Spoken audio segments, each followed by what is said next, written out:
What's going on, everybody? You got RDNX Stunts and the Riding Dirty No Excuse podcast. We're here in Cuba, New York. We're at Champion Power Sports. As you can tell, our boy Timbo Stunts is giving us his front porch here to do a nice little podcast interview, chat up with suspect stunt parts.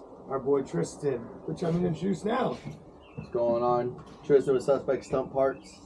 We're out here in New York. It's muggy as hell. Everything has rust. But it's definitely been a fun week since we've been up here. And yeah, we're going to just kind of do a podcast and see where this thing goes. Let you guys get to know, a little bit of the inside of us, a little bit of each other, kind of what we all stand for, stuff like that. So, see where it goes. Perfect. Well, I'll start off with asking you, I guess you already kind of said who you are, but what do you do and why are we here chatting? We're here chatting today. I own a company called Suspect Stunt Parts. It's a manufacturing company that builds top tier quality stunt parts for the community of stunt riders, and it's not just for stunt riders. It's for track, street, drifting to track. We kind of cover all bases of it. So it's just protection that way. A lot of people that spend this type of money on bikes, anywhere from the clapper bikes for stunt riding for $2-3 grand limit areas, all the way to the brand new bikes off the showroom floor for 20 grand, plus parts, plus billet parts, plus tanks, all the way down to drifting, track, fairings, all the good stuff. You don't want to go put $30,000 into a bike and drop it on the track and now destroy your whole case cover or the carbon fiber you just put on or something like that. So we try to build everything for everyone. That way, just help protect your guys' money and your Investment. Yeah, in a sense, an investment. Your long-term investment of mental peace or riding after work to let off some anger or some steam or whatever you ride for. We just want to make sure you keep riding at the end of the day. So nothing crazy. But yeah, that's kind of ideally what we kind of do on it. So I like that because our community is not just as for like myself being a stunt rider. Our community is much bigger, and there's a lot of involvement from all parts of our community. Track, street guys that just ride normal, no wheelies, none of that. I do a lot of stuff with a lot of motor vloggers, especially up in Canada. Okay. I talk with a lot of the guys. I do a lot of stuff with them, and they see it too. Yeah. Not a lot of them have put parts on yet, but you're seeing them slowly start doing it. A lot of cages. Yeah. Cages or the race rail style and the mini cage. Yeah, I mean more, I'd say probably just over, it's probably about 50-50 of what we sell through suspectstuntparts.com is literally half for normal riders, day-to-day riders to work, commute. They just don't want to wreck their shit or drop it or something like that, So half of our orders are from that, half of our orders are from, you crazy-ass, badass stunt riders that are out there, throwing your bikes like jackasses, but, you gotta protect your bike, so. Yes. And it's like you said, it's going in both industries for sure. Or, the same industry, but in all the areas and categories, dark corners over here of track riders who a lot of people don't like, but track riders I think can definitely ride and drag a knee. So if you slide on and drag a knee, shit, dude. I'm no track rider, and those guys I give it mad props to them getting that low. Even seeing the guys that do the helmet touches when they're so leaned over, I'm like. No, I'm not in that. The second shit, you see the dude on like the little 50, right? Dragging his helmet on it, bro. So I watched one I've tried that shit so many times, I can never get it, bro. I watched one guy on a full-size bike, and he was like shoulder touching in like a parking lot. He was so low and going slow, and I was just like, man, like that's so much balance and knowing what to use for throttle, if you're clutching or whatever. To be in that balance and to lean the bike over that far to pretty much touch a shoulder in a parking lot. I could see it at like a couple hundred something miles an hour. You're wailing along, so that motion keeps you kind of flowing on that. Yeah, like the centrifugal force and keep it. Yeah. Hell yeah. No, yeah. I've done some track way back in the day when I first started riding. It's cool, everyone's different. Stunt riders, we're the best. There's things in stunt riding that you can't do on a track bike. And certain track bikes, dudes can't do in the stunt world and vice versa. Everyone's got their own niche and everyone's good at what they do. So, like I said, we just want to support every angle of the industry at the end of the day. If we can build a part to line up weight for track, let's do it. If we can protect a brand new bike that just came out, let's do it. If you want to protect your girlfriend's little Ninja 6300 or whatever the fuck you want to call it, or a little 300 of this and that. Let's protect it. So, you know, she's a new rider. We don't want to drop her, you know, a little $8,000 bike, you know.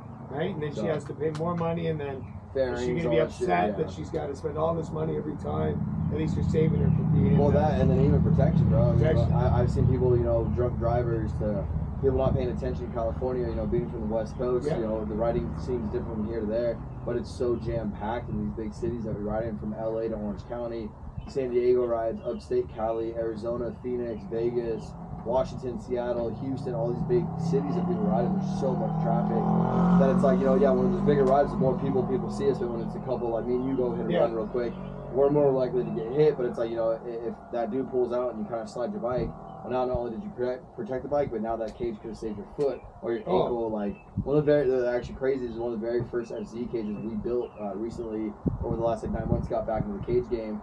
Besides the radiator cages, we stepped back into the crash cages because just quality and stuff we were noticing the industry was falling apart. A bunch of people screwing over other people, you know, businesses to customers. So we want to kind of capitalize in the right way to do some stuff with, you know, the industry, you know, not let it fall and kick people out from bad taste of business in other people's mouth. So the very first FZ, this kid Riley out in Vegas, shout out to Riley, killer kid. I actually designed the new Grom part we just did with his Grom. Okay. So thank you, bro. Shout out to you for letting us, you know, build and help us build. But his FZ, man, he got in an accident. The dude saw him coming up. I don't know exactly the whole story, but pretty much the dude cut back into his lane, and he was moving pretty quick and ended up hitting the car.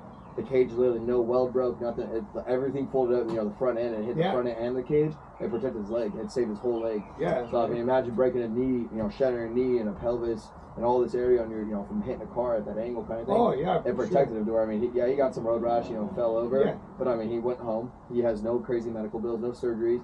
Bike's totaled, he has, you know, some insurance.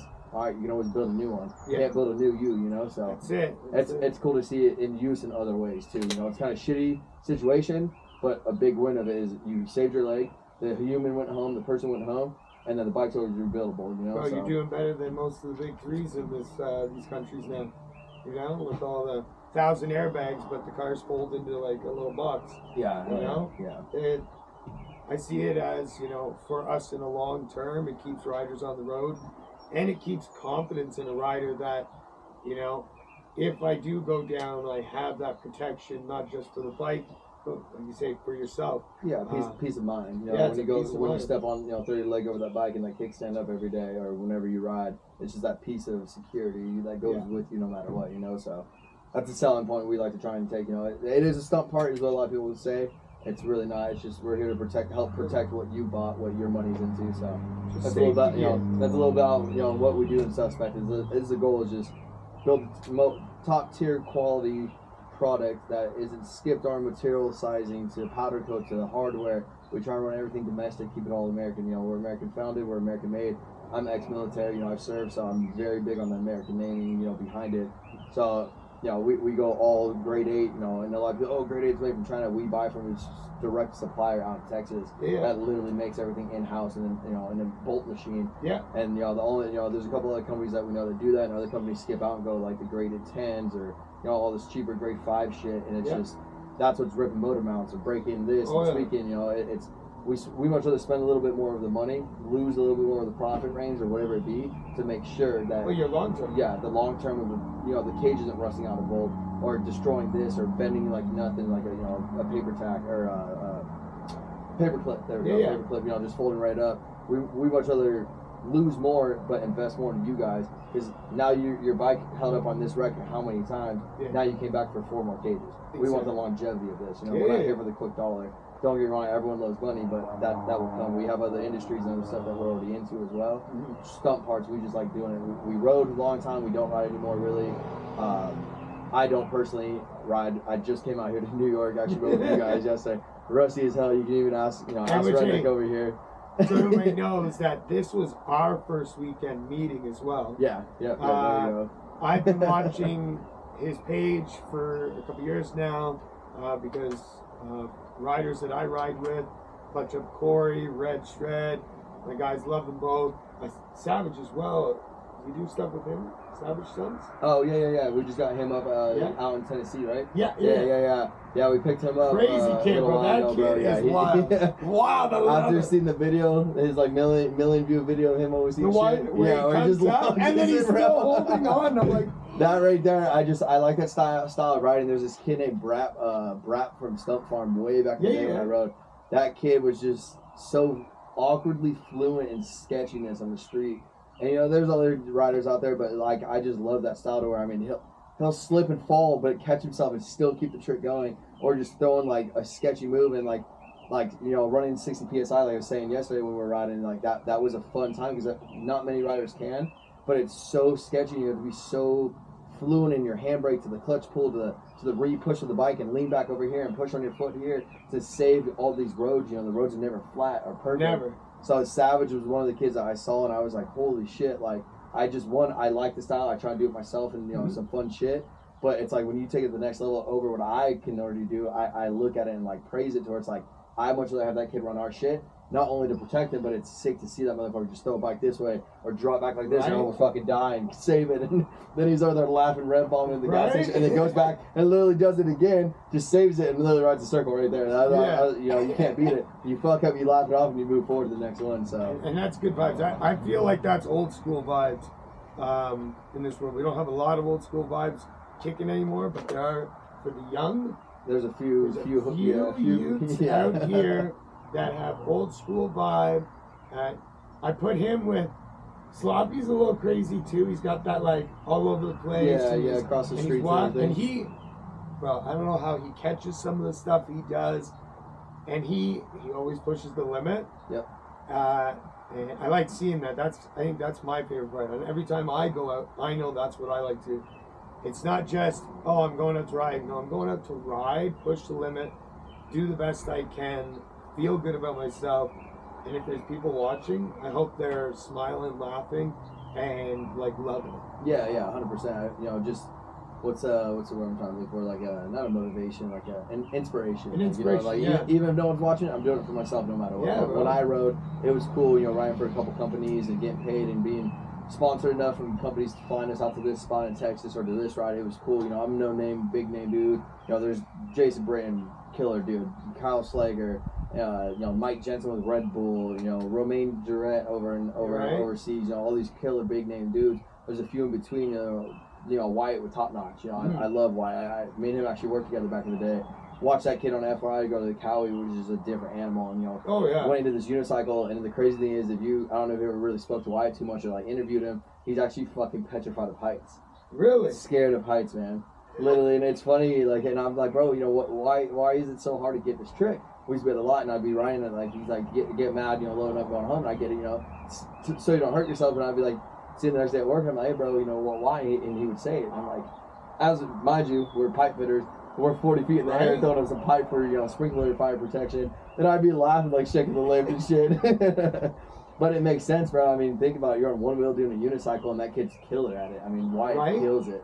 From drifting to just his style, he's kind of conservative, but it also kind of pushes the limit to where, you know, going back to what you're saying with Sloppy and all these other riders, push the limit, you know, it's an inspiration of the riders. And even if it's not a stunt rider, the dude on the track, oh, dude, you know, they got low in drifting. Oh, his bars are turned, so maybe if I'm in this crazy ass curve with my knee down, if I turn my bars, I'm supposed to go lower. Yeah. Well, now the dude's now an inch lower, more aerodynamics, or a quicker lap time, or his knees touching, so he can support it more. Whatever it be, you know, everyone can learn from everyone's corner of the industry. Exactly. So, but yeah, the inspiration side of it, bro, is I feel like huge on some of these younger riders that have some of the older traits from like Kane back in the day, E-Dub with Triumph, Nick Apex, Ernie, all those dudes, you know, Savage Lynn, who's not even around anymore. And, yeah, Bill Dixon's.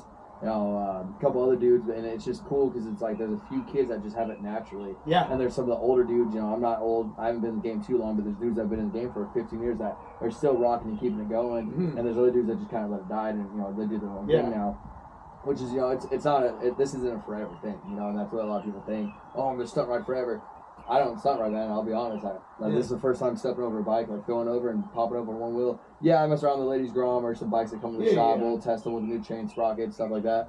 But like riding and throwing over and actually, you know, clutching up some seat centers and sit downs and riding in a pack again. Yeah, in a pack. Definitely a little nerve wracking, a little rusty, but it was a fun feeling to get back to it. We don't ride because we much rather, you know, we look at it as the, you know, the reward of, you know, the risk, you know. The risk of reward is great for you because you need to be there building all what you're doing to keep all these riders safe and keep them riding and and doing their thing. So if you're out, just like any of the rest of you, you're doing the same thing. You're riding on the weekends, but you got to go to work 9 to 5 on the Monday. Sometimes some people are more cautious, and you got to be, because you're risk for reward. Yeah. You got priorities, and it's don't get me wrong. I love being a kid. I'm literally a 6-year-old. I say this shit all the time. I'm a kid at heart. I'll never be old. Like, I could be 50 years, 20 years from now, 50-something years old, and I will still own dirt bikes. I'll still be a dumbass jumping on airplanes and drifting like I will always live my life to the fullest. And then I inspire everyone listening to this or seeing this video later on. Just live your life. I mean, don't think that riding stunt bikes is gonna make you famous, or it won't. It's up to you to decide that kind of shit. It's like, I didn't think I would ever. I picked up a welder once when I was in the military, active duty still, right before I got out. Lost my job, and I literally started Suspect Stunt Parts. Like, that's literally how that started. And now I can take welding and charge a fucking pretty penny for that, and it goes into other industries, from the off-road world that we're also into, to custom handrails and gates that we've done for over $100,000+ jobs. And it's crazy that just an idea, someone fired me, kind of just fired me up, kind of thing. It was like, you know what, I'll never build someone else's dream. So if you got a dream, and this goes to followers and listeners, like, if you got a dream, don't settle. If you want to be a professional stunt rider and it takes you 40 years, fuck it, it takes you 40 years. And while you're doing it, just don't think of the goal. Like like you were saying, I don't ride much anymore because of my risk to reward. I got things to do. I got priorities. I got things I want to still take this company to the next level, and my other companies to the next level. So I have other priorities right now in front of this riding, which this can come back when we get some employees and stuff. But it goes down to like some dudes that it's like, I hope I get to inspire someone to start a company. I hope I get to inspire a rider to run our product, because dude, not only does this dude he rode, he was killing on the streets, or killing a lot, or whatever it was that he liked. 6'4", 230 pounds. I'm pulling through the high chair. A lot of big dudes don't do that. And our foot drags out. I'm fucking 4 feet off the back. Yeah. You and Grandma was crazy for those high chairs, like we're the 4th or whatever on the highways. Yeah. Maybe just straight. Yeah. See, and it's just if I can inspire you to ride a certain way, or buy the product, or try a new job, or quit that job because Suspects, Suspect and Redneck's fucking thing was cool. Like, they were talking about go after your dreams. If that's how you feel, go for it. I mean, life, at the end of the day, life is supposed to be failures to lead you up to a lesson, to lead you up to the full success of what you want to do. So it's like, I like that. I can't tell you how many times I've lost hundreds of thousands of dollars over the last 5 or 6 years, of not just doing my Suspect company and our other 2 companies, but from business partners to best friends to family to so much shit. And like, everyone's like, it's a failure. It's not. It's a lesson. No, it's you can't look at it as like, don't get me wrong, I've gone home after losing some good money and like really upset about some stuff. I might go get a whiskey on the porch at home, decompress, and then when I go to bed, it's like, all right, cool, wake up, hit the gym right away, and I start the fresh next day. I lean into the day of like, all right, that sucked. What can I do, and what can I make to prevent that happening again? Contract's different, or instead of a handshake, we're writing contracts. So if you don't pay me, or this happens, now I'm guaranteed my money, or I'm guaranteed the job, or whatever it be. So it's all lessons of the day, man. Like, everyone has their days. Don't get me wrong, I got my down days and my up days, my wins, my losses, my failures, my wins, and my overall success. But it's like, we've gone on 6 years, man, or coming up on 6 years, and I've seen some of my best friends that work in the industry completely gone, and I've seen, we don't even speak, friendship's gone, business is gone, people screwing over people for thousands of dollars on cages, and the market and the industry just being so up and down. And that's like one thing, we want to shut shop with another company that we contracted into and whatnot way back in the day, about 4 years ago, but it was like, I haven't stopped. Yeah. Like, even though I was in an apartment, and a lot of people don't know that, I was in a little 900 square foot apartment with my lady at the time, which is now my fiance. And dude, I mean, she was running orders for me as I'm running over my parents' garage or my homie's garage to plug in my new Miller welder I just bought in my little Honda Accord that I lived in for a while, a couple weeks at a time, or if I had to live in it because I couldn't afford an apartment before I met my lady, whatever it was, I made the money, I had to make what was due. And it's just crazy to think, it started with a fucking idea. Right. But he was like, hey, you already build parts for your own bike, why don't you make this a company? And I was like, cool, yeah, you're right. Shit went up and down, left and right, opened a powder coat company from it. We ended up selling that, letting go of that when we fell out. And then from there, I could never let it go. It was like, I miss having to shop? Yeah, but you know what, dude? I was designing in my bed at night. I'd wake up and sit in my living room of my apartment while I was still working for, contracting into welding for shops so I could make the bills. I still took my company, instead of plasma cutting it and grinding and sanding and folding and welding all this shit, I ended up just investing into another company where I had the money to laser cut our product out. It's within hundreds of thousands of an inch of laser cutting. So, and then we all CNC break it now. So it's just cool, man. I like literally in my garage in our shop back home in Vegas, and in my shop garage, there's my very first F4I cage I've ever built out of like 18 gauge sheet metal, just to get the idea to set it on that. Bro, it is the most wonkiest, jankiest piece of shit. Like the 4 dudes or 5 dudes that might still be out there with the original cage, hit me up, man. I'll replace it for free. I'll ship it, give you a t-shirt, because that shit is crazy, man. But you know, going off of that, it's cool to see like the inspiration on what I did myself. I'm inspiring to myself. I got some people, you know, some younger kids around that, oh bro, I look up to you in the off-road world and this and that, and dude, I'm no one. There's these dudes named Morgan Clark, one of the nastiest builders on, like, he does more one-off kind of shit, but he does sheet metal, and the way he articulates his roll panels and all this shit, dude, is insane, like insane. That dude's top tier. Robbie Woods is actually one of my local in my town. Robbie Woods, he's a pro, I think it was like class 1 or something like that, trophy truck driver and motocross back in the day. Super fucking humble dude, super cool cat. I get to hang out at a shop. He's got $1 million lasers, lathes, mills, Haas, all this crazy shit. Big ass, like 60,000 square foot shop. Killing it, bro. But he builds, you know, his market is the TRXs right now, trophy trucks.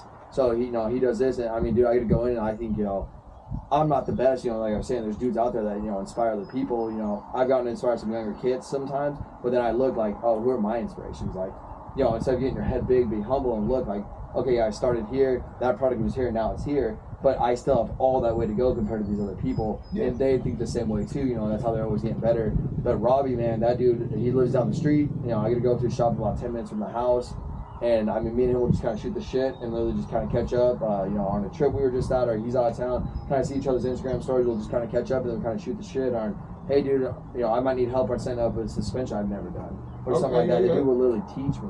And like, you know, if I'm there with a notebook and all, I'm taking notes like school, and the dude's, as he's doing it, he's like over here fiberglassing a whole new front end for the trophy truck he's building. And I'm sitting there, I'm like, damn, the dude's multitasking like, this shit's sick.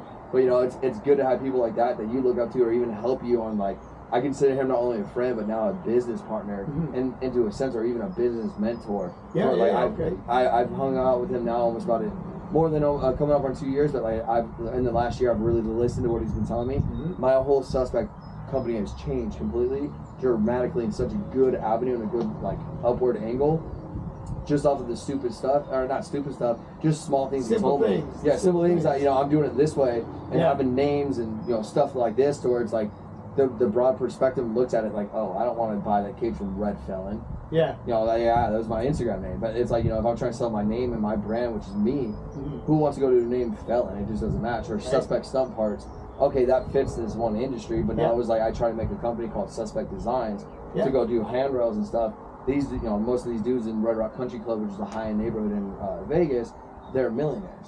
Who's gonna hire a dude named Suspect Design? You know, it's something that small dude to where I changed my Instagram name and changed everything back to Tristan, and you know, a lot of people, like, now people are gonna know my name. I can tell you thousands of people that know me only as Red, and they're like, what the hell, your name's Tristan? And it's just funny, but it's, you know, I saw the opportunity of growth. A different angle, and I mean, since I've done that, dude, I mean, I've gotten job offers that I've had to turn down because we've been so busy in the stunt world and stuff like that. But you know, we've had an opportunity recently for almost like a $140,000 handrail stairwell set up in this dude's house that fell through the wrong way. But you know, imagine doing that, you know, 3-4 of those a year. How much bigger of a shop we can invest to, another laser, another mill, or start building our own parts. Like, how much more can we put in? Not only do our bigger stuff, you know, in our other companies, but how much can we use that stuff to put back into Suspect? And that's kind of that inspiration, you know, like, you know, I was saying before, inspiration to you riding, you know, this is crazy, no one knows this, but we just sponsored a boy over here. So he's our first Canadian rider, so give him a follow, check out what, you know, what we're gonna do on his 0304. But he's gonna have a setup here, but you know, inspiration, you know, Tim told me, oh bro, I would love to be sponsored by Suspect, and I was like, well fuck dude, I don't have a Canadian rider. Why not, bro? You know, give it a shot. Worst case, it doesn't work, you get some parts, we get a little money, there we go, you know, we'll call it even. You know, best of luck to you. There's never heartache.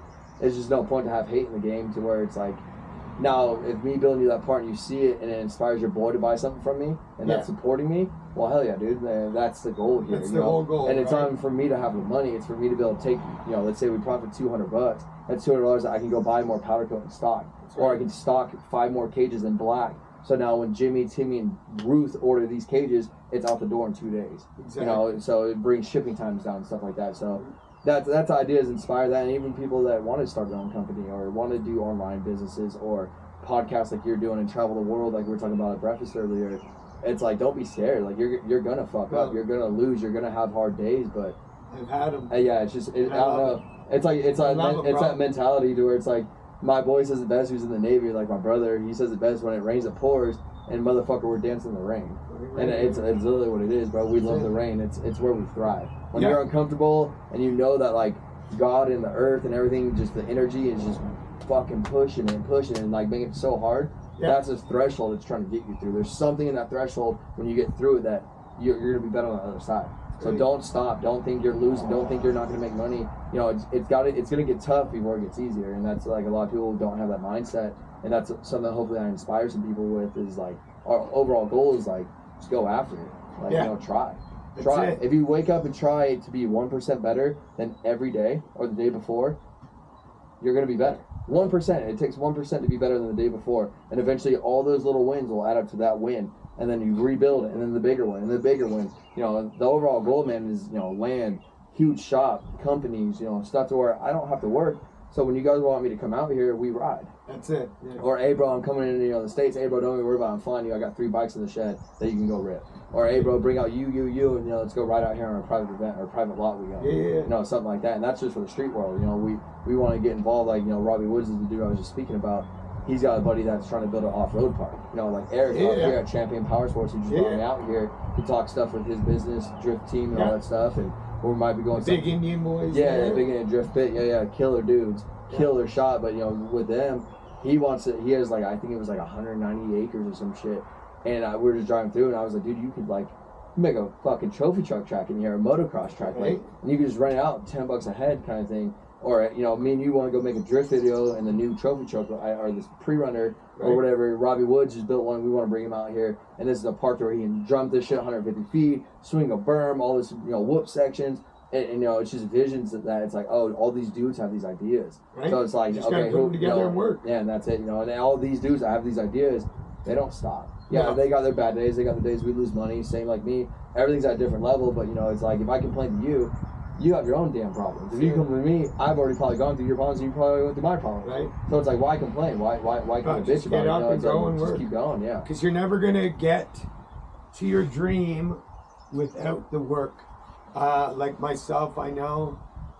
I'm 7 years this year. That's why my whole tour for this winter is because I'm 7 years clean of cocaine and chemical drugs. So I figured do a ride for recovery, go meet other addicts, other riders, the companies, make the stops, chat with people, bring more light to our community, because we do have it over the years, but I think we need more, and I think we need more in depth. And I know we're always fighting with the law in a lot of things we do. Like for us up in Canada, we have stunt drive tickets, and they're not even a ticket anymore. It's a 14-day impoundment, 30-day suspension, and then up to $10,000 and a year in jail is what it is for stunt driving. And now it's not just streets. Yeah. So like, because the road comes off, we got the driveway here. Yeah. This driveway, if we were doing wheelies on a dirt bike here, and a cop drove by, they have the right to come onto the property and nail you, because it's your driveway is a part of the HTA, the highway traffic. I bought the land and have it fenced in, even not fenced in. You don't have you have no right. Okay, we're still going. Just it stopped there for a second. You have you have no right to be on my land. I can literally tell you, get the fuck off my land. Exactly. It's my freedom to do whatever the fuck I please, and that's the goal here. Is open up something to where, there's all these rides and all these competitions, and so many people. It's so hard to find places that will allow it and bring those type of people in, and it's bad. It's kind of shitty because not all stunt riders are dickheads, or riders are dickheads. You get the dudes that are flipping off cops and trying to get the fame and the clout, and it sucks because you're ruining it for the dudes that just care about the sport, that want to help, recover addicts and shit like that. And like, I'm all for that. Like, I've had my fair share of dabbling some stuff back in the day, in the military, after the military. Your ups and downs, like, don't get me wrong, I'm not the perfect person. Not drugs, anything, alcohol, anything, weed, bro. Even your mental health, like we are right now. We're in our men's mental health. I think we only got like a day left. Yeah, of our month. Yeah. But yeah, it's true, But- bro. This is the biggest helper. This community in a whole. We all know that we all have stresses in life, Yeah. and we know that the bikes. There's no talk. You don't even have to talk. I don't even care to have a cardo to talk with other riders while I'm riding, because I'm still screaming at people out of my helmet. Like yesterday, bro. Yesterday we're going down that dirt ass hill, and I literally stopped to film. And I look over here, I'm like, "What the fuck are we doing?" And we're literally me and fucking Redneck over here just sliding down this dirt hill, like sliding, like brakes locked. I'm one-handed steering, filming, and we're literally like drifting down this like pin turn. Our hairpin turn on this like dirt hill. Then me and him were just laughing. He's like, I don't know where the fuck we are. And just takes off and then just burns the tire all the way through this dirt after that. And it's just shit like that, you know. It's just it's the good times, the laughs, the people, you know, the environment, like you said. But it's cool because it's like we build because we want to help. You know, like I said, everyone loves money. You know, even if you got paid for this and you could, you know, invested in people. It'd be great. So I could do more. Yeah, exactly. But I could care less if I'm just on here chatting with people and being more part of my passion that I've loved since I was a kid. And I was about 10 when I seen guys do like a couple slow wheelies in a place we have, like it's an international center up north, and it was small, couldn't have been 50 feet long, and they were inside and they stood a couple bikes up, hit the skate bar, put it back down. It was just slow and small stuff, and I was just so amazed by it. And then I'm like, all right, that's what I'm gonna do. And then I had a kid.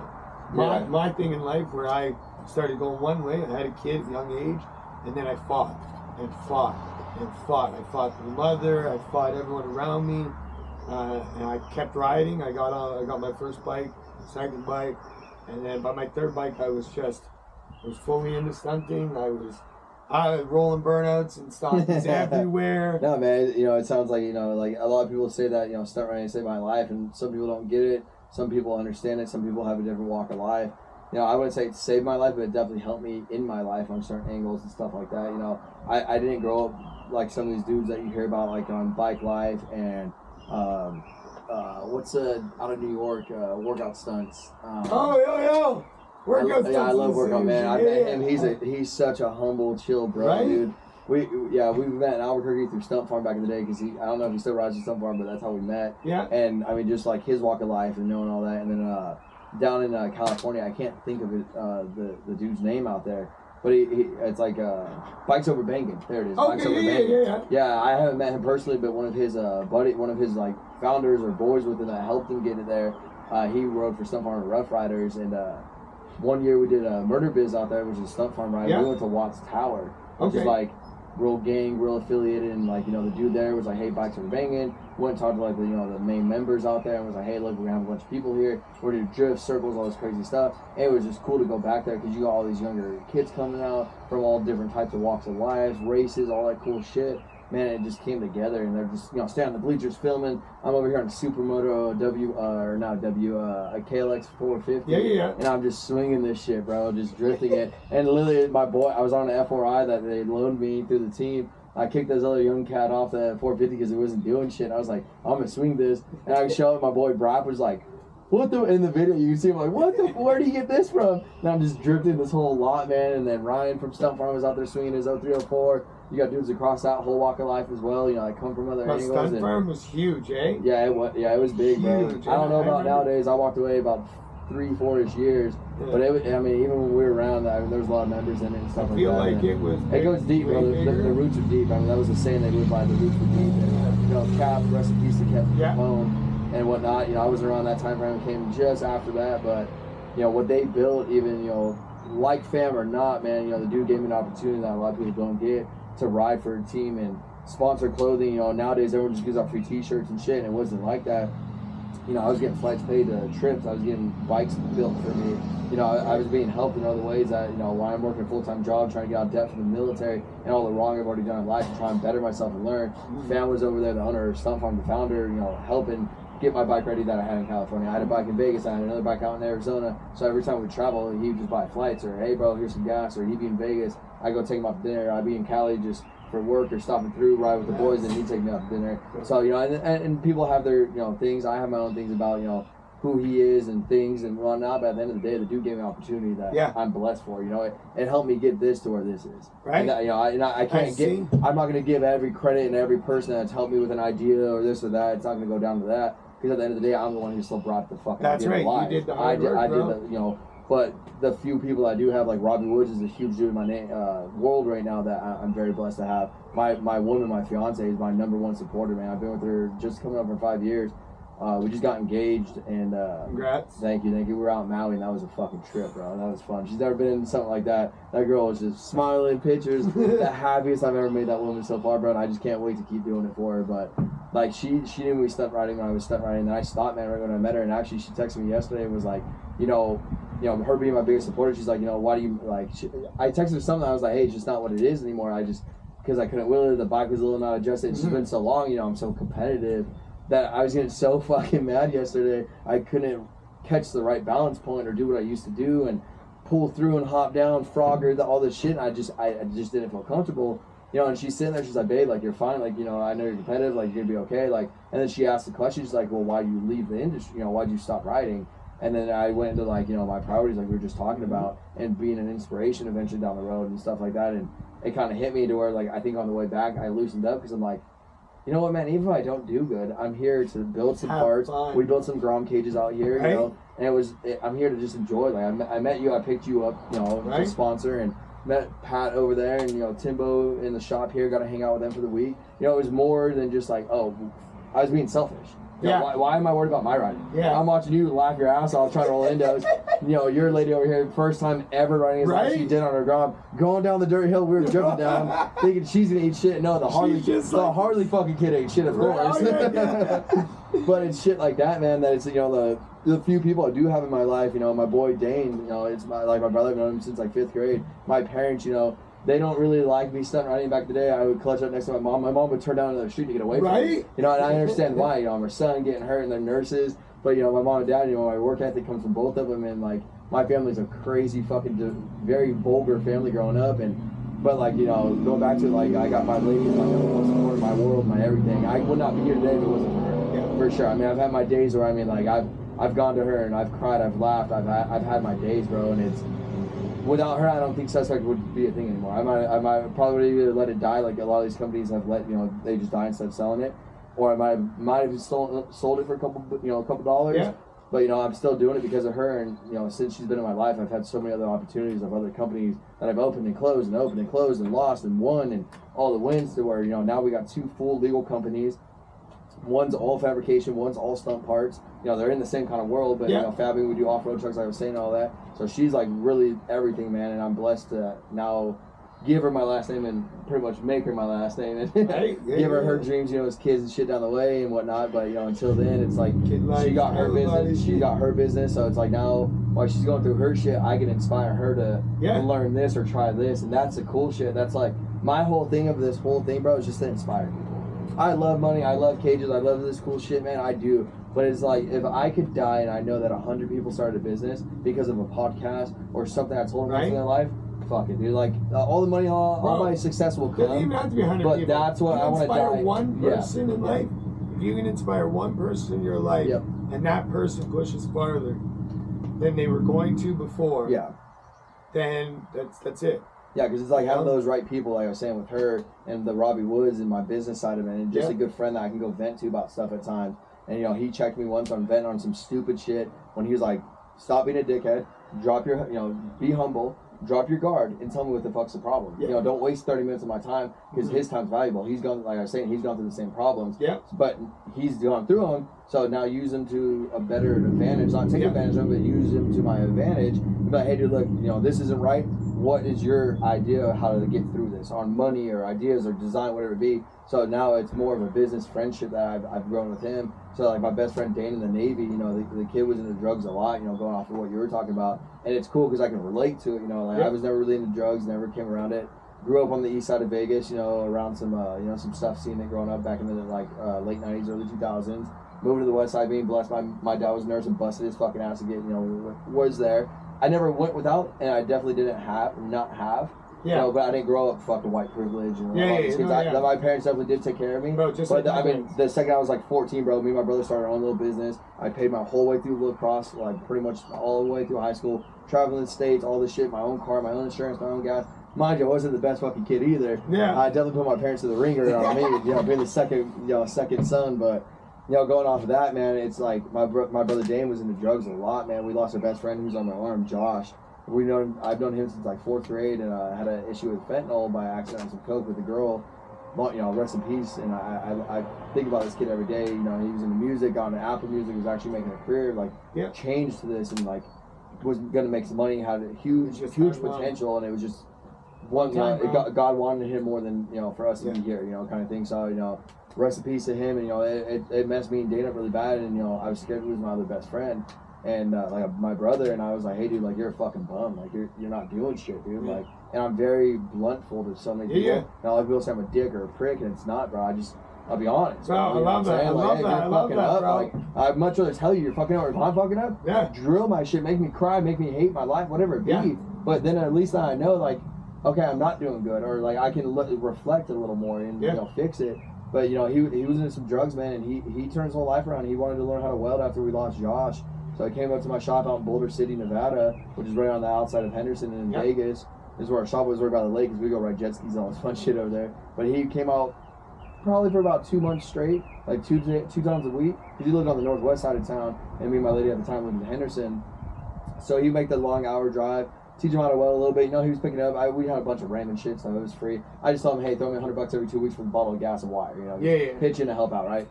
One day, man, I was like, hey, bro, I'll see you at the shop. He's like, yeah. Noon rolls around, haven't seen him, haven't heard from him. I'm like, hey, bro, what the fuck? Like, where you at? Oh, bro, I'll be there in a bit. So he's running late, something happened, whatever. Don't hear anything.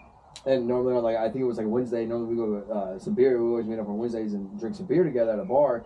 And I was like, hey, bro, like, what happened? Like, what the fuck, bro? You bailed on me. Like, I was really upset. I was like, you know, I'm not giving you my free time. Like, my shit's valuable to me. Like, I sat around kind of waiting for you and booked some other shit to, like, really teach you how to run a 180 weld today. Like, that was my goal, is to teach you something different, you know, inspire you differently or whatever it be. And this fool replied, hey, bro, I got to talk to you. And I'm like, oh, shit, what happened? So I'm like, I drop my guard a little bit. I run all the way over, you know, close up shop. We run all the way over there. And I meet up with him, and he's like, hey, bro, I signed. I'm like, what? He's like, I signed for the Navy. And I was like, what? Bro signed to be a welder or a CB for the Navy. Badass, dude, bro. I didn't really know what a CB was, but for the Navy. And, bro, he welds for the Navy. Badass, bro. So he's out in Coronado now, but, I mean, dude doesn't fuck with drugs. Like, he's, you know, he went a little older. I went at 18 right out of high school. He signed at 17 and a half or whatever, and then left, pretty much graduated and left. So I did it at a different time, and then he went in after me. So, like, it's cool. He had a little more maturity than I did, but now, like, I'm already in. I already did my time. I already learned. So I'm kind of giving him the hints of, like, hey, how to get out, how to start claiming your disability, your medical side, all the cool shit. But it's so cool to, like, you know, you're talking about, you know, being 7 years sober, which is fucking awesome, bro. Good for you. Like, it's awesome. And it's cool because I can relate so well, because it's like my brother, my best friend, did the same shit. And I mean, dude, just fucking flipped the switch after, and I hate saying it, but our best friend died, and it flipped that switch for him, and it was needed for him. You know, like, so his savior, I like saying, you know, it's weird to say, but his savior was our friend. You know, and God spoke away, and boom, bro, there mine, it is. like 7 years ago, September 30th, I stopped being on my face at 120. I saw 70 mile an hour, about 70 mile an hour. Flipped, stopped, the bars went left on me because I cut some dirt or gravel on the road. And I went straight to the pavement, smashed my face off the ground. I was wearing a helmet, which my helmet's in the trailer. The modular one? No. I have an Icon variant. I like the dirt bike crossbreed one. Love that one. High vis yellow, obviously, of course. And dislocated thumb, separated shoulder, seizured out from the head injury after picking the bike up and riding home. The wife took me in to the hospital, sat down in triage, and then I seizured out. Oh shit! They gave me fentanyl, put me in a coma. And I was like a day and a half before it was the last time I used coke. As soon as I woke up, I was like, I had like 20 doctors and nurses around me. And they're like, and I'm like, no, shut up. Just tell me what I need to do to fix. Like, oh, you had this. I'm like, I know. I coke in my system. You're like, see, all right, we party, okay? Straight. I was straight, just like you say, being blunt. I was straight honest with them, everything. I'm like, yo, when I'm done this conversation, I'm going to smoke. If I had a seizure, I'm going to keep putting THC and CBD in my system. They didn't say one thing, but they're just like, all right, today, boom. I went out. They were supposed to keep me for like 2 weeks. I was like 3 days. They couldn't deal with me. I was passing all the tests, doing everything, and I was so focused. I'd never been so focused in my life. It literally changed my outlook. Hell yeah, dude. Now I'm 7 years, and I like, bro, I got home, I got on my bike, and because I did it on a DRZ, my buddy's bike, so I got home, got on my R6, Yeah. turned my idle up, because my thumb and everything was in a cast, Oh, and yeah, I just, yeah, I idled, bro, I idled. idled around my driveway for about an hour, just dicking around, just idling, and the girl was looking at me laughing, she goes, you're fucking retarded. I'm like, I'm telling you, this is where I'm supposed to be. Yeah.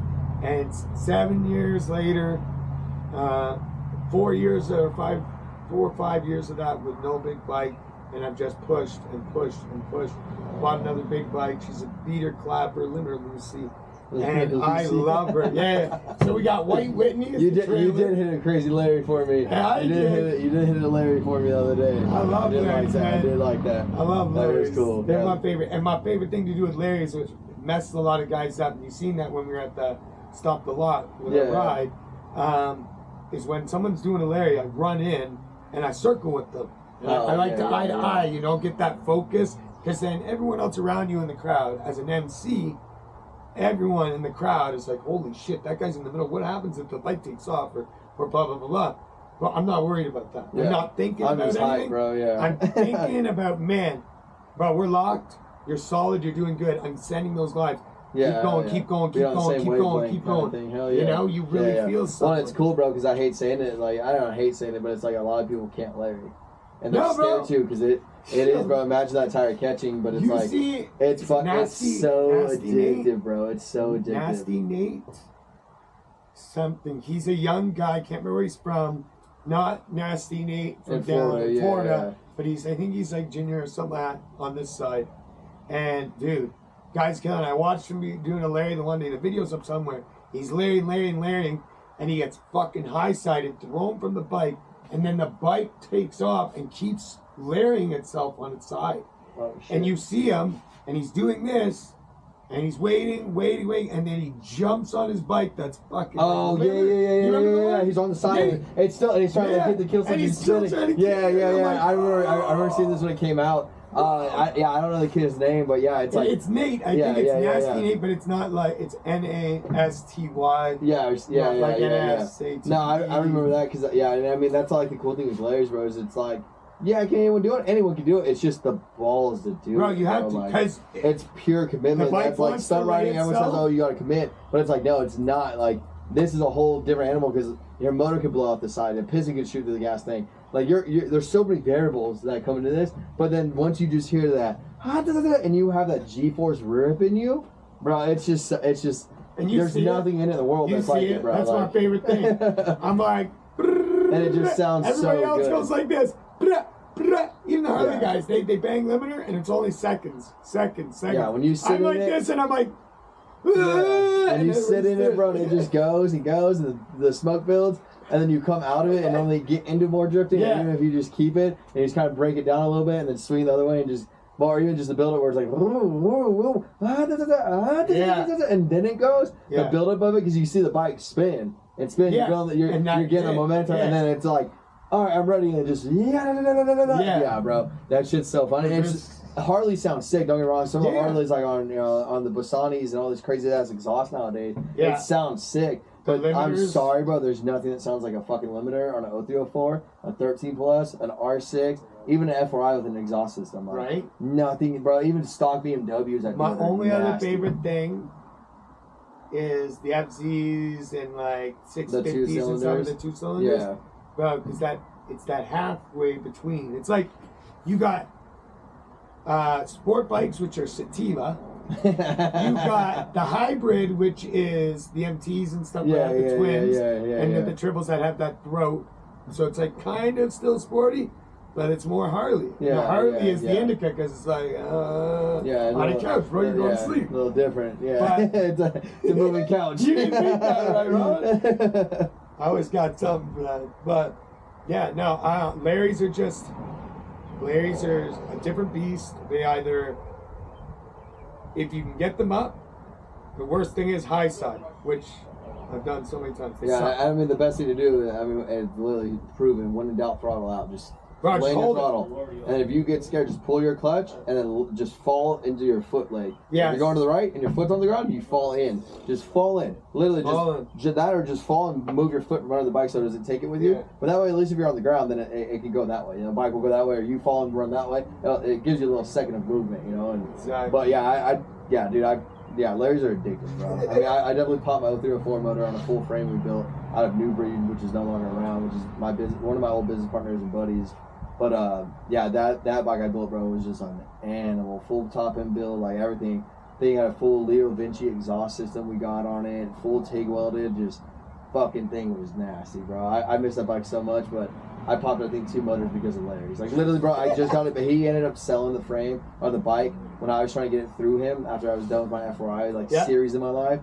Got it back from a dude from buying another cheaper clapped F4i, traded the kid because I had a title, the other one didn't. And I was like, cool, hit up Billy, you know, me and Billy worked the deal. And, me and Billy didn't work the deal. I ended up just Billy can't send it because it's on his frame, you know, and I respect that. So I was like, cool, whatever. And then, you know, just legally, he wouldn't do it. And I was like, no, I respect it. So instead of me being an asshole and VIN plating it on my own mill, make my own VIN plate for an old title, I was like, I just won't run it. It'll just be a lot bike. So I really want to run on streets. So now I'm like, okay, let me get in the lot. I'm hanging out with, you know, Joel, who, you know, had a runner up with Monster Energy and a bunch of Savage Lins and all these dudes I got to be around, these OGs that were like my mentors in the stunt game. Triple OGs now, Now, definitely double, triple OGs now. I get called an OG and I'm like, nah. But they're like, yo, you're almost at 15 years. I'm like, does that consider? I don't know. Is it every 10 years you get an OG status on top? An OG and 1G, and then every 10 years is 2 Gs and 3 Gs. So like, but yeah, so like having them, bro, that's why I was like, you know what, lots it. Like street was cool. I love streets. I will always love streets. Because it's a free audience, and I mean it's an audience that some people hate you and speed around, and there's girls over there fucking loving it, filming. There's dudes over there fucking throwing their hand out the window, whatever it be. It's just it's a vibe, bro. Yeah, it's a vibe, bro. At the intersection, hitting a layer in the intersection, you got people eyes open. Oh my God, you kill himself. You got people get out of the car filming it. Like it's just such a thing. So like at that point when I was hanging out with all these dudes and having that like push towards the lot, we had that bike, and dude, I mean I think I had the bike back for. We did a B12 chemical cleaner through the tank. We pulled everything apart, cleaned it, valved it, and we did it in maybe 6 hours. We went to the lot, bro. I popped the motor that night. I already had a backup motor sitting there from Stunt Farm back in the day that I just bought off of someone cheap, and it was a good motor. And dude, I put that one in. We swapped it over that next week or two of doing orders and shit, getting bigger.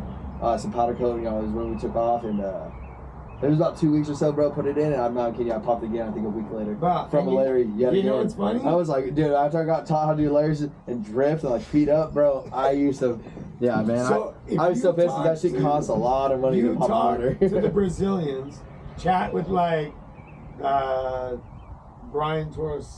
Torossi, George from the Best Trick Podcast. Yeah. I just sponsored him at I think it was Prison Break. He's got a banner on his on the banner. We're on the bottom. I talked to him a little bit. He's a cool ass guy. Awesome guys. Yeah. And they all said to me, bro. So I got, as you seen, I was wearing my shirt yesterday. So when I went for Prison Break, I got to eat chicken hearts with them and chat with the guys. And they're like, oh, so you got your limiter dropped down? I'm like, what do you mean my limiter dropped down? They're like, you're running full limiter? I'm like, I don't know what you guys are talking about. They're like, how do you drop our bikes, their bikes, they drop the limiter slightly down to avoid grenading the motors. So when you see, you always build another one, bro. Andre, he takes his one bike and he's got the extra pipe that comes off of his cage. So he leaves it sitting on the ground, hitting the limiter, and he does this little thing, right? And I'm like, oh, you guys do that? They're like, you haven't replaced the motor in that thing yet, have you? I'm like, oh no. I'm like, I've had that for a year and a bit now, and I've never replaced the engine. They're like, really? I'm like, yeah. They're like, but you're always on limiter. I'm like, that's why she's limiter Lucy. Yeah. I'm like, and I feel like it's like a hit or miss, bro. It's like even in car motors. Lemons, bro. You either get the lemon or you get the fucking orange. Yeah. I mean, it's the best way to say it. And oranges are better. Yeah. you know. No, I mean that's probably one of my favorite drift tricks. I've always loved limiters, or just or Larry's are just fun. And then, I mean, it's just, like you said, you get a lemon or you get an orange. And I mean, I went through 3 motors, and then that last motor I had before some stuff happened in business with me and that dude I mentioned, the bike went away from his doing, but to this day, that was like one of the bikes that I was like, holy shit, I'll never build anything like that again. I know. I got a build going on right now I won't even release because I'm being really quiet about it. But even this build, bro, I don't care. Like, even doing a valve and a top end build, and even if I replace some pistons and then board out, I still don't think it would be the same as that 0304. They're just, they're dinosaurs, man. They are. I love they're it. pieces of shit, and Like they're finicky. They're F4I. finicky, but same thing. It's a dinosaur, and they can be fucking clapped like Pat's clapped the one I rode yesterday, like beyond clapped. But you know what, dude? It rode so well. It got me there and back. There was no issues. The clutch was a little tight. He changed it out into a rush to get it together for me. Yeah. When I got out here, but it ran, and I mean, it just. I was telling a few people yesterday talking about it. I can't tell you how many times, from lots to streets to first gear bangers, ripping almost all the way out of revving, and just sitting there on a freeway, and all the shit we did on my F4I back in the day, or F4Is back in the day. I never popped the motor on an F4I. Yeah. I went through 5 on a 304 within about a 6-month period. See, it's crazy. It's crazy. Yeah. I bang limiter. And then, like, it's crazy. You see these new dudes, like, on the 13 pluses. I mean, 13 pluses at 18 are even old now. So you get these dudes on the 19 and 23s popping motors, and it's like, popping. How are you popping? These are supposed to be the top of the line motors. And then you go look on eBay or parts list or whatever, dude, and they're like $3-4 grand for those. Bro. And it's like the bike itself's only $9,000-$10,000. My buddy Matty, he's replaced his motor on his 15 plus, 13, 15 plus. He replaced the motor on it once. And then he got his bike, got together, went for a ride, and then he had to do something with the tranny, and I was just like, damn, and like, the fucking shift drum has a little chip in it. Yeah, yeah. So if no one knows on an F4I, this is crazy. You can throw the F4I on its side, pull your clutch case cover off, pull off your oil pan, and you can literally change your shift drum. Like I think the 0304s do it too. You can pull all of it out through the oil pan and finger everything, and you can literally do it without splitting the case. So you don't have to split a case on an F4I or I think an 0304. Saves you a lot of fucking money and a lot of time, but you can do it through the oil pan and this clutch cover. You move everything out of the basket, everything. You can literally do your whole shift drum right there. And it's literally I learned that back from Joel, actually, from New Breed. We were sitting there one day and I was pissed because I was like, damn, I just built another F4I. I was like, I just bought a motor from some kid in Vegas for like $300. Pretty sure it was hot as hell. I'm not sure the kid was in the hood. Definitely looks like he's tweaking out. He's like, hey man, over here. Oh, hey man, the motor's over here in this trailer. And I'm like, what the fuck? I'm like, bro, just give me the fucking motor. I don't care about your life story. Like, come on. So we go or whatever, being cheap, got the motor, and it just, every time you shift in a second, just shift back into first or throw it up in a third. Or just and it would go into neutral. So I didn't really understand it, and I don't really know transmission on bikes. I don't do a lot of motor build. I always give it to fam or the people that build motors. It's just not my cup of tea. So at that point, I was like, no, I need to learn this shit for my personal bike. So, Joel was like, oh, dude, you should be able to do the 0304. You can do it. And that's where it came from because he used to ride 0304s. And I was like, no, bro, there's no way. Like, Honda's not going to be the same. Bro, Honda is one of the most simplest, built, strong dinosaur bikes, F4I, I've ever rode in my entire life. I suggest that everyone, bro. Like, they're simple build, and that's what all this technology in this world, bro. Technology doesn't do shit for you when you're... No, until you get another one off of eBay. I mean, dude, that thing ran for hundreds of miles, if not thousands of miles. And I'm talking like when I first had the very first one that stuck around almost my whole career of riding. I think it was about 5 years total, dude. And I bought it. I had 32,000 miles on it. I bought it from AJ. I can't think of his last name right now. He's out in Cali. But I bought it from him. Oh, Oscar. He'll know if he sees it. Oscar Ortega. I bought it from him on San Bernardino. Bakersfield? Yeah, Bakersfield. Picked it up. My boys like F-150 had a camper show, so we would like disconnect the bars and shit, slide on the side, and it was like clapper, bro. But that was the original motor. It had like 34,000 original miles on it, and like he started it for a little bit and just wanted to get rid of it, so we picked it up for like $2 grand. And dude, I mean, that was the one motor I never popped, never had issues with, nothing. I never popped an F4I motor. I fucking broke the back from like rolling windows. I never had the exhaust bolt through. Yeah. And I didn't think it was a big deal, and I would just snap the back of the block off or whatever it be. But yeah, dude, that motor lasted all, and through my main stunt bike, through Stunt Farm and all this shit I did for my company and other companies, that thing ran and ran and ran, never had one issue, dude. I mean, I probably took it from like 34,000 miles to probably 90,000 miles in the 5 years. And I mean, I'm talking fifth gear wheelies in California, just fifth gear clutching up at 100 and rocking this. I have video all throughout Stunt Farm, if you go on the YouTube, you can watch that shit, dude. And everyone's like, how the fuck did you do it? I'm like, what sprocket did you have? I'm like, bro, at one point we upgraded to a 60, but at that point in time, I think it was on a 54 and stopped front. But I mean, And it was just, dude, just that type of motor. I don't know what was in the motor. Never pulled it apart. We just changed the oil. I changed the oil probably once a month in every bike I ever ride. Oh, my And everyone's like, what? I'm like, yeah, dude. And then go to the 03 to 09 R6X is the very first bike I've ever So I had a owned. 10, I had a 13, and then I had the 10. The 13, Oh, I so popped the motor R6Rs, hell yeah. Yeah, Okay. and then I bought the R6R, the 2010, orange and black. Bro, I loved it. Nobody wanted to ride. Nobody fucking kids, they're so twitchy. I'm like, what, like the GSXs? Because they were the same. Yeah, well, that balance point and the jigs are so small. R6 is like right there. Yeah. I always said that F4 is like here. It's such a different vibe, bro. Yeah, and I loved it, man. That bike, bro. I can roll stoppies. I do like the R6 front ends very well. Like, yeah, and I'd say a lot of people that ride the FZs and shit try to swap them over. Yeah. I know there's like a finicky or something that you have to do to them, but it's like I always suggest people, and I know they're shorter than like the I think the FZ forks by a hair. Yeah. Like, someone's got to make something, or maybe we'll make something to make the conversion because it's just so much better. Because those inverted forks are just shit. Bro, junk. Yeah. I see so many guys. I think I've seen at least 10 people minimum that have blown the forks out of their bikes. Yeah, I'd say blowing the forks, and I've seen the forks just like collapse, like, snap, and I'm like, and I know they're hitting a curb or something, but it's just like I've hit R6 and 0304 and F4I shit, even the inverted ones of F4I, they don't bend very easily, bro. I mean, I've thrown my shit before at the lot. I had my R6. I had a cage I built. It was way too fucking strong. The cage was way well, that's a good and a bad thing, I guess. I was running like this tubing along the side. I had like 1.5 inches plus tubing. Okay. It was thick.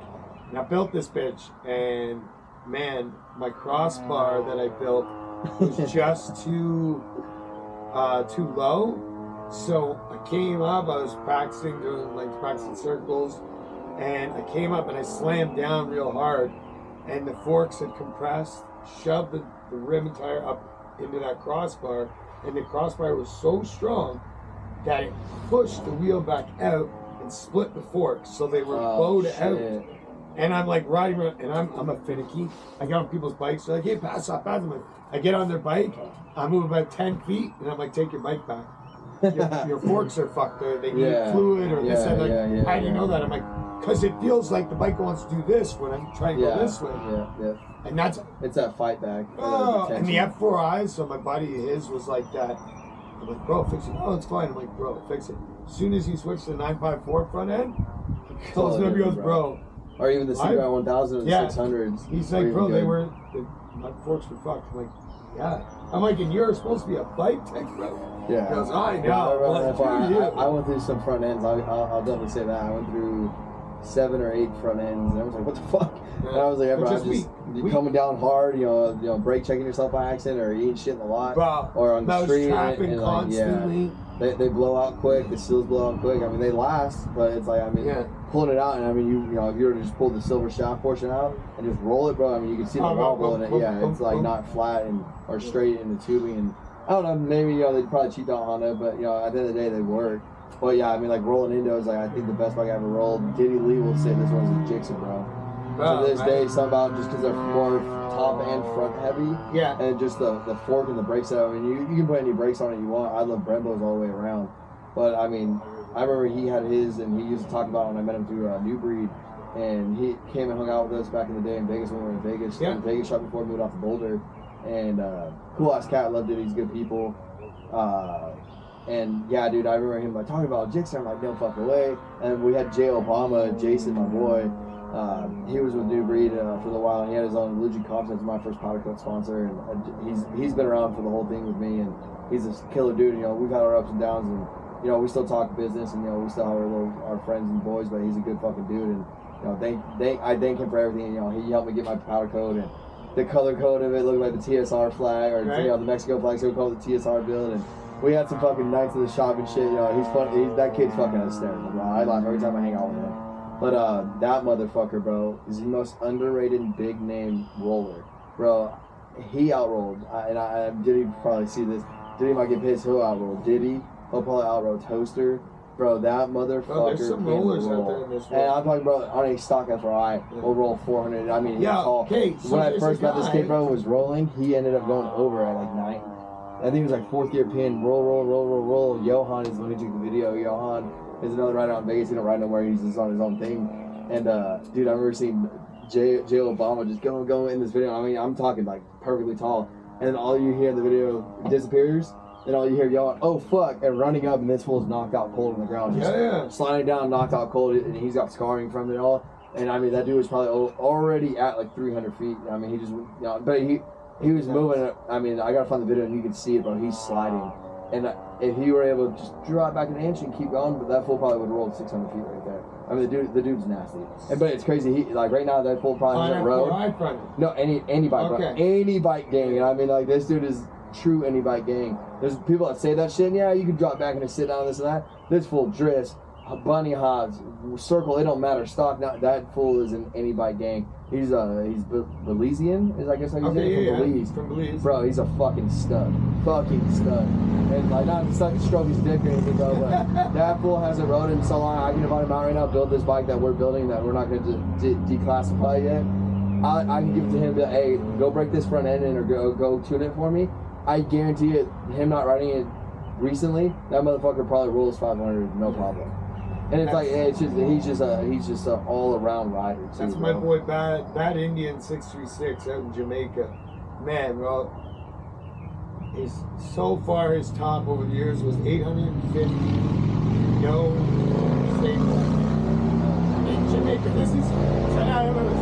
So it's in Jamaica, 850 feet with no stabilizer. And in Jamaica, everywhere you fucking go on their streets, you're missing potholes. And I'm not saying like, ooh, like here in the States, little potholes. Yeah, no, when you go to Jamaica, some of their potholes are truck swallowing. Yeah, it's crazy. Yeah, and bro, these guys, like Ansett, I don't know if you've ever seen Ansett from Jamaica as well. Bro, these guys roll and roll and roll. They're like, it's addictive, bro. Like just like Larry's, Sea Bear, bro, yeah, Killer. Bill Dixon, Jesse Toller, Rodney Sargent. My favorite, AM Stoppy School. One day I will make it there for the 500 feet because that is one of my goals. Out of all of this riding, I want 500 feet. If I ever throw my leg back over and like really go after we get some employees and kind of guarantee the process of the product stays going and shit, that'll probably be when I throw the leg over, just to see what I can do again. If not, then we'll get into something else, of course. Yeah. But I mean, that is one goal, is to hit the over 500. Not many people can. Bro, no. And I mean, I like drifting and I like endos. Bro, right? It's just.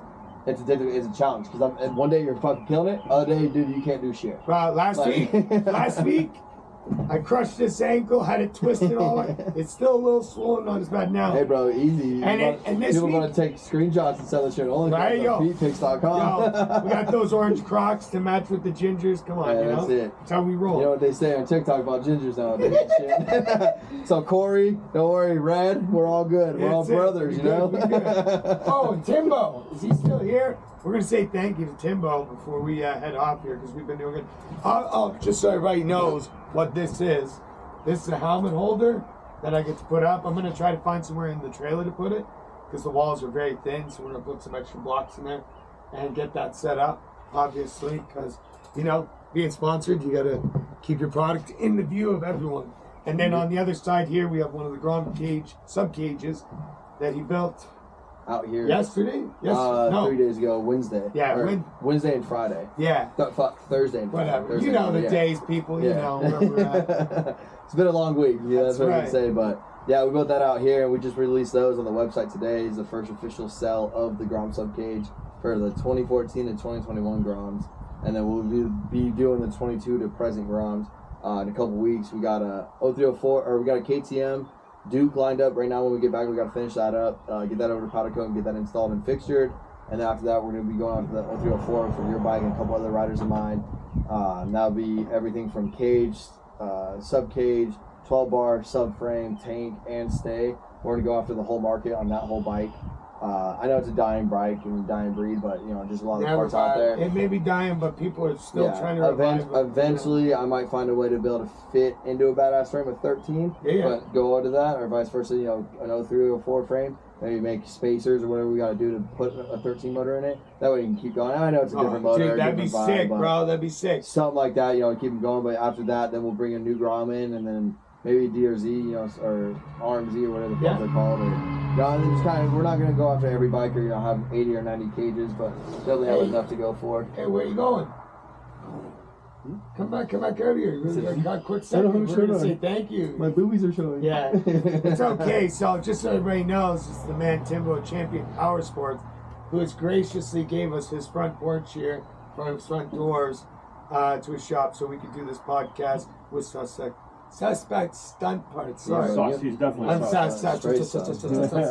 Well, yeah, Tim's been great. He got us out here. We've been hanging out with him pretty much all week. He's been over to Big Indian Motorsports, which is also another team he's a part of, and they do drifting and shit like that. So I gotta come out here, build some ground parts for them, release them to them first, and kind of just hang out, man. It's been really cool. This is the last day in town, so sitting out here in the country and just kind of enjoying it. So thank you for bringing us out. Yeah. Thank you for letting me kind of fuck up your bikes and your shop and make some memories and shit. So I mean, I'm sure we'll be back pretty soon. And like I said, we got him being sponsored. You got your bikes that we're about to redo. We got your other 2 riders or 3 riders that are getting some products. So.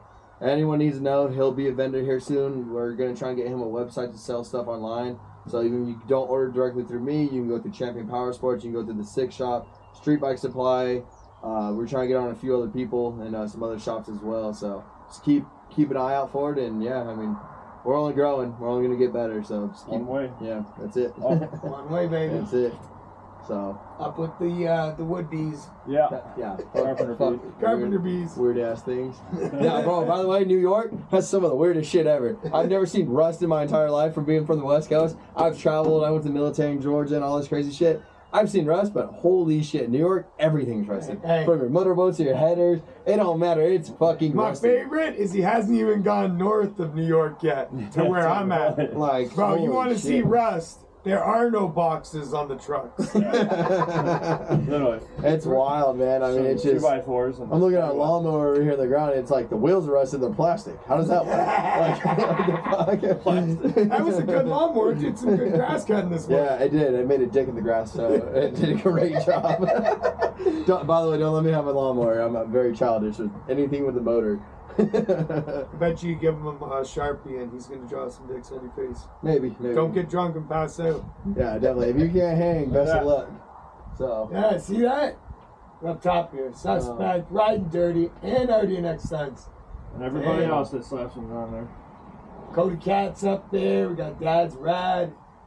Kane. Kane's Raz. Timbo Stunts. Timbo Stunts time 2. Times 2. Got Badass, the Six Shop. Yeah. Psychic. HT Moto. That's right. Animal products from J&J. You got SS Moto, killer billet parts in the industry right there. Cardo. Yeah. Junkyard Steve. Yeah. Is that Steve? Yeah, Stump Bike Steve. Stump Bike Steve. Stump Bike Steve. Hey, Eric White, Big Indian Shop. Yeah. I know that guy. Yeah. You know the first time I met him? I've heard of him. I jumped on his Crown Vic when he was drifting. That's right. He was like, who the hell is this guy, Timbo? First time me and him, bro, was the other day. That fool took me to some hippie ass food spot. Because he's trying to change his health. Yeah. Bro, I've never eaten some of this shit. I never heard of it. The shake was weird. Yeah, bro, it was some weird. I mean, I'm not gonna say no to food, but I was like, right when we got back to the shop, the dudes are finishing up Gucci's fucking or Gucci, whatever his fucking name is, or however you pronounce it, Gucci, or Gooch. We're just calling him the Gooch. Gooch. He got his Charger. They're fixing it with a Turbo 400, which is like the turbo or the Turbo 400 is a transmission that we use in our off-road world. Hugely. Yeah, huge, bro. Fucking lasting the trophy trucks to 6100 class to limited to pre-runners whatever it be, man. And they put that in there, got tuned up, and it was sick. And yeah, man, they were down there, they were leaving, but right when we got back to the shop from eating that fucking cow fucking food or sheep food or whatever you want to call it, bro, we get back, they got a fucking all-meat pizza. Eric walks away, bro. I was like, hey, you guys got pizza? He's like, yeah, bro, I snagged the biggest piece. Fuck, man, I was like, healthy but people, yeah, right? yeah. I mean, I get it. Don't get me wrong. My lady's on my ass. She's all about the organic shit and all that, you know. And you can taste a bell pepper and an organic bell pepper. Oh yeah, Two totally different things. Like, you know, she got me changing my lifestyle a little bit. You know, I don't eat like shit. I take care of myself. I've been to the gym for a while. I'm trying to get back into that. But other than that, bro, yeah. I mean, eating good is definitely, you know, your body's a machine. Learning that in the military, bro. You can run on very little things. Biggest thing's water. Yeah. And bro, you can run days with water. Yep. You know, your food and all that, you know, what you put in is what you get out kind of thing, you know? That's it. What you put in sunrise is what you get out. So what you put in your body is what you get out from mental to work to whatever it be. So it's pretty cool. But hell yeah. All right. Well, I appreciate you jumping on with me and everybody on here. We're going to put this up on YouTube. We'll have some shorts coming from this with TikTok and both my Instagrams. Yeah. The Ride Dirty No Excuse podcast as well as RDNX Stunts. And we'll have it collabed up so you'll be able to catch us also on Suspects. Yep. And I'll collab it up, and then just we'll be back again. I think back in September we'll come back out for the stunt games. So we'll see you there. Maybe we'll do a live out there or something, and then kind of keep telling people, you guys gotta know a little bit about me. There's still more that we can do through some more podcasts, but I definitely just want to start talking more on the industry where it's at and other shit than just stunt bikes. Stunt bikes are cool, but I mean there's just so much shit in the world. There's wars going on and threats and other industries that. I want to have people look and possibly inspire other ways, because this shit's only so small. It's only gonna get so big, and it can get big, but it's still limited. Exactly. Open your mind to other things, and like you said, it's other avenues, bro. Yeah, that's stunt bike, bro. Like you start off in a dirt bike. Yeah. Some guys start off on dirt bikes, supercross, whatever, and then they jump to stunting, and then they go to track. Or a lot of guys.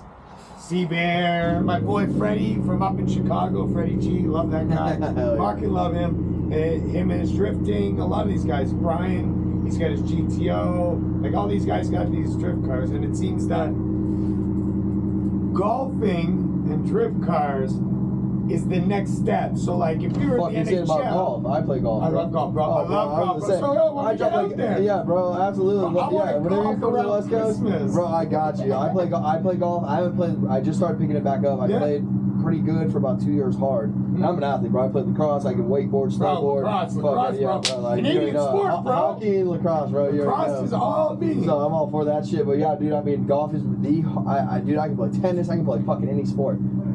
Fucking golf is the hardest sport I've ever played. Bro, love it. But the funnest shit, bro. So I've sold deals in golf. I've had some of my vendors for not only Suspect, but like some people that want to buy product to wholesale through their shop and bike builds and stuff. I've sold jobs playing golf, dude. Dude, that's I absolutely love golf. It's the funnest shit. Even when I do bad, I just get drunk. I still win at the end of the day. So I usually, drink 4 or 5 blunts, depending on how long the day's gonna be. Yeah, right. But that's my thing. I like to just smoke, cruise along. I'm a happy one. Oh, we're still going. We're still going. Yeah, no, that's my phone. Oh, it's okay. Yeah, maybe that's what it was earlier, and I thought. But yeah, I know that's what I do. I go. I'm a Happy Gilmore driver. That's how I drive. I can't drive, bro. I can't get a driver. Funny. I use my irons, bro. But my 9-iron, I put over 200 yards on a 9-iron. No shit. And I was like, holy fuck, bro. Bro, that's crazy. Yeah, bro. I'm telling you, golf's fucking fun, bro. I went with the lady, Wee Wee. There went with her family, and her stepdad was like. I'm just gonna play normal. Well, maybe I'll throw one in at the end, throw something fancy. And he goes, "What are you talking about?" So we started playing. He said, "Fuck you, I'm pretty good. You're better than I thought you yeah, would." Yeah. And I'm like, "Yeah." And then the last hole, I'm like, "All right, I'm gonna give this one to you guys. You only get one for the day. I'm gonna give you the Happy Gilmore, and that's it." And they started laughing, like, "Oh yeah, whatever." So I set up. I had my Insta 360, bro. Come in, like 270 yards. Hell yeah. And they looked at me and they're like, "Oh." I'm like, "Yeah." I like golf. I said, but the more I smoke, the better I get. Yeah, no, I get that too. Yeah, we smoke a little bit here and there for like designing and maybe TIG welding. We shake a lot, just from having injuries in our hands and stuff. But I'm ADHD. Yeah, and my ADD. It, bro, keeps me on that perfect level.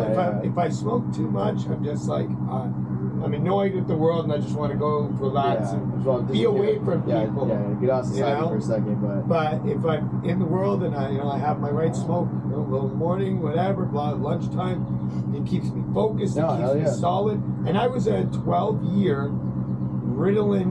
I'm not going to call myself a user, because it was given to me as a child. Oh shit. So when I was younger, I was in that era, because I'm 38 now, I was in the era of the 90s, 80s and 90s where they were handing Ritalin out. Like it was candy. Alright, big dude. It was nice meeting you. I'll be back in September, so we'll definitely see you back in September. Yeah. And then just send me the year, make a model, and then let me see what I can find in town so we can get some cages for the Z. Awesome. So, yeah, it was nice meeting you, Pat. Thank you again for the FYI, dude. With you guys. Yeah. I'm around. I ain't far. Yes, sir. Hit me up, bro. Hell yeah. Safe travels, bro. Yes, sir. Thank you. But yeah, dude, on like the golf shit, like, you know, I definitely smoke when we play golf because I like relax. I like the outdoors, bro. I love that shit. I love what the nature and natural shit is, man. I love that shit. But playing golf, going off like you're Happy Gilmore, bro, the sickest shot I ever did, bro. Just to go on a little off tangent. This is shit I like. Like, I watch podcasts. By the way, this is my first podcast I've ever been on. Well, I appreciate that. Thank you, bro. Thank you. It's fucking sick, and it's cool because now I'm gonna watch it and be like, oh, what a goofball, what an idiot. Like, he looks weird. What a fat ass. Talking and it's cool. Like, you're giving me everything I need. Yeah, no, it's cool because now it's like I hear these dudes like I name Robbie Woods, Morgan Clark, some other big damn dudes, and they're talking things where I'm like, damn, it'd be cool to be or something like that, just to inspire or hear something. But it's like, now fuck the stunt parks, fuck that shit. Let's talk about golf, man. The sickest shot I've ever had, bro. We were playing in New Mexico. Her brother used to live in New Mexico. My fiance's brother, Zach.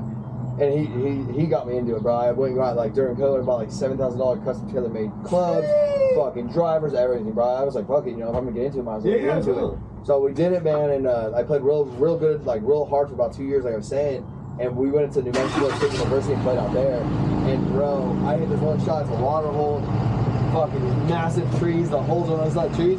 So I just hit it down towards the pit, so I was either hit over everything or go and two-shot it. Yeah. And I was like, nah, man, like I feel good, like my irons, bro. Like I said, I can drive a nice iron. So I ended up getting a 9-iron, bro. I'm probably 89 feet, so I just ended up chucking back. I just opened up the face, bro. Just back faced it, stepped awkward, bro, and I just, come pre-swing, bro, clink, all over the trees, over the water, dropped to like 3 feet from the hole. With the backspin, I know, like, I'm learning how to backspin and shit now. Dude, her brother comes up fucking all Highward laughing, and he's like, you young Tiger Woods, bro. Sickest shot yet, bro. Like, it's just so fun, man, because it's so challenging at the same time. Yeah. It goes into the business and, like what you're saying, inspiring people, bro, from being an addict to not being an addict, from having military problems to coming out and, readapting to society, like, which is huge. It's hard for people, bro, and, like, I think what saved me, not only bikes saved me, but it was, like, me being my own boss and me having the freedom to where it's, like, I got told my whole life from my parents being strict, and, I'm thankful for my parents and never going to knock anything about that, or even the military, like, it's so regimented, which is what people need. I think everyone in America, when you graduate, should go through basic and 100%. Serve 1 year active duty. 100%. Because look at Israel, look at all these other countries, bro, that do it, man. I mean, they're just stellar dudes. It sets you up for the right thing. And after that year, you could contract for 4 year active, whatever you want to do. But coming off of that, it's like finding a purpose, and like my purpose in the military, I was infantry, so all we did was shoot and train. Like, that's what I want to do. I just want to go overseas and protect my country. If I had to give the ultimate sacrifice, I would have loved to. Compared to other people, that don't want to sign a contract and shit. So my buddy Trent, that's not here. Miss you, dude. It's the people that didn't get in to come home. Sorry, Richie, who took his own life because he went through shit, and some other people. It's not easy. And knowing people like that, like my boy just went to prison. I was mentioning earlier, Far. He was going through a bunch of shit, and I called him, and he's literally fighting a case from getting his ass beat from his girlfriend's dad at the time, then breaking into his own parents' house, so he's all fucked up on drugs, and then now he's going to prison because he fucking took a shotgun shooting in the backyard, just being an asshole. But he's like, when he got out, he got his fucking finger shot off in Afghanistan, and it just fucked him up. Like, he'll never be the normal kid in the barracks again. And adapting from talk about golf to stump parks, everything comes back to like mental health, and not only because of the month, man. I mean, it's hard. I have depression a lot. My boys aren't around. My best friends are dead. Fucking business, money, life. Fucking, my truck just burnt down, bro. I just lost that $80,000 worth of truck. I lost my very first welder. I'm going through my own shit. You know what? I'm in New York. I'm living my fucking best life. I'm enjoying my travels. I picked you up. I gotta meet someone fucking cool. Another ginger. Another brother. Fuck you, Corey. You're replaced. But it's cool because it's like, people are gonna see the side of like, oh, they're talking about golf. Oh, I fucking love golf. Right. Or what? Let's say Jimmy on the side of the camera has never played golf, and now he's like, hey, bro, I live in New York. Can you go play golf with them? And he's like, holy shit, I've missed out my whole. Well, cool. We just got into something cool, but like we enjoy. And like on this podcast, I would love to hear what you guys do for fun. Besides stunt riding, I know what stunt riding is. I know fabrication. What comment below or comment what we posted. I'll even put it in our little post on Suspect with the collab.